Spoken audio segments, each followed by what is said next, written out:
Lancez le logiciel téléchargé sur internet en double-cliquant dessus. Le logiciel va extraire et copier ce fichier dans ce dossier. Si le dossier n'existe pas, il le créera. Vous pourrez déplacer et renommer le fichier et le dossier par la suite, à tout moment, pour des raisons évidentes, sinon tout le monde saurait où est-ce qu'il se trouve. Raccourci sur le bureau, si vous n'en voulez pas, vous décochez. Dans ce cas-là, il faudra lancer directement en double-cliquant sur ce logiciel. Aucun autre fichier n'est installé, aucune modification, ni dans les dossiers, ni dans la base de registre.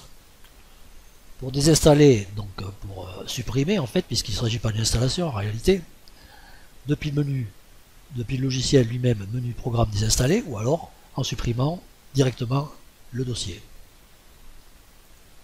Donc là je l'ai déjà extrait, donc il m'a copié, il m'a créé ce dossier MSC, il m'a copié ce fichier. Alors pour lancer le fichier exe, je double-clique dessus.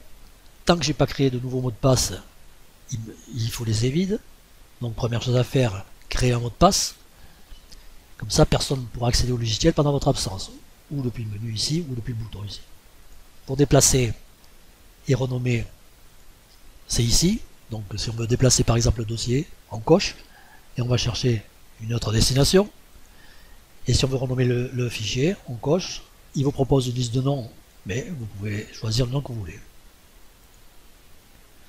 Donc pour activer le lancement automatique de la surveillance invisible, il faudra appuyer sur ce bouton. Ce bouton il sert à activer la surveillance maintenant, par exemple, si vous voulez pas attendre que l'ordinateur démarre. Ce bouton c'est pour configurer les rapports par email, les envois de rapports par email. Ce bouton c'est pour voir les rapports directement ici, si vous voulez les voir également ici, en plus de les voir par email. Le logiciel va créer 2 ou 3 sous-dossiers, et de petit à petit, il va mettre quelques petits fichiers par-ci par-là. Alors, si vous voulez désinstaller le logiciel, c'est très simple, il suffit de prendre ce dossier, avec tous les fichiers sous-dossiers qui s'y trouvent, et copier-les, par exemple, sur une clé USB. Et hop, là, il n'y a plus de logiciel, plus de surveillance, rien du tout.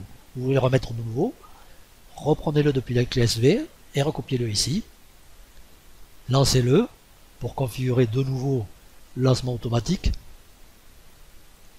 en cliquant sur ce bouton et fermer. Une fois que vous avez activé le lancement automatique, vous pouvez fermer. Le lancement automatique est programmé, donc au prochain redémarrage du PC, il se lancera. Peu importe que ce logiciel soit fermé ou pas.